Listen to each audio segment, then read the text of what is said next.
سێمانگی ڕابردوو هەوڵ و نێونگیری لایەنە سیاسیەکان و پڕۆژە و پێشنیازەکان نەیتوانی دۆخە سیاسەکەی هەرێم ئاسایی بکاتەوە، بەڵام ئێستا هەوڵێکی تر هەیە کە هێشتا ئاسۆکەی ڕوون نییە.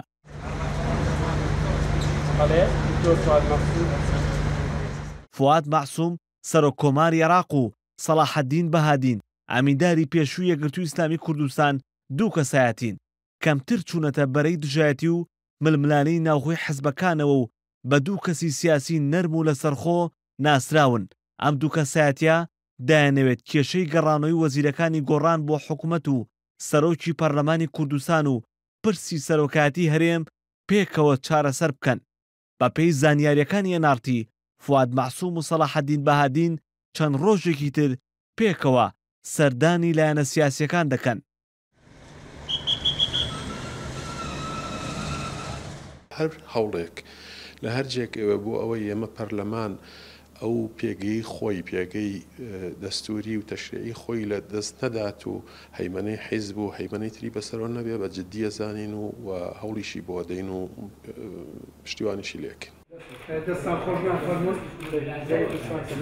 تەنها هەوڵێک کەما بێت و لایەنەکان چاوەڕوانی ئەنجامەکەی بکەن ئەم هەوڵەی فواد مەعسووم و سەلاحەدین بەهادینە کە ئەگەر پارتی دیموکراتی کوردستان و بزوتنەوەی گۆڕان پێی ڕازی ببن دۆخەکە ئاسایی دەبێتەوە و ململانە سیاسیەکەش بە ئاڕاستەی هێوربوونەوە دەچێت.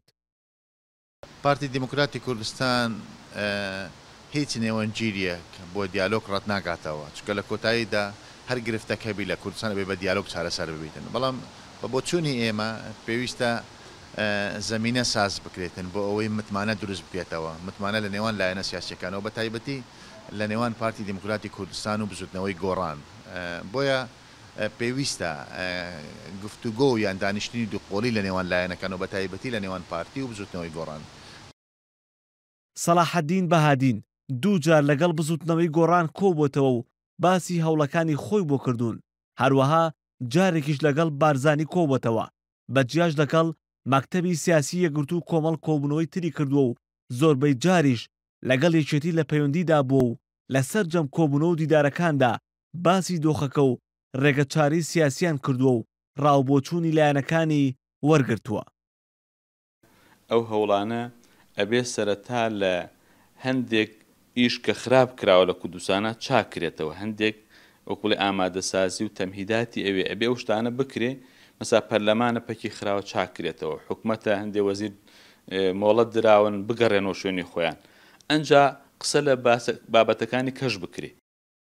فواد مەعسووم و سەلاحەدین بەهادین کە 11 لە بەغدا کۆبوونەوە هێشتا بە تەواوەتی دەستیان بە جوموجوڵە سیاسیەکان نەکردووە بۆ هەوڵە هاوبەشەکەیان، بەڵام لە ئێستادا سەلاحەدین بەهادین لە وڵاتی ئێرانە و فواد مەعسوومیش لە بەغدایە و نەگەڕاوەتەوە هەرێمی کوردستان، بڕیاریشە یەکەمین سەردانیان بۆ لای بارزانی بێت کە لە 19 ئابەوە بۆ چوونی جیاواز لەسەر پۆستەکەی دروست بووە.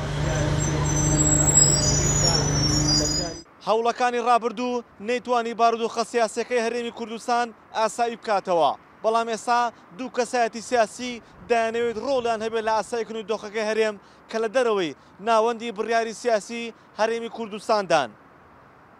هێمن مەحموود NRT سلێمانی.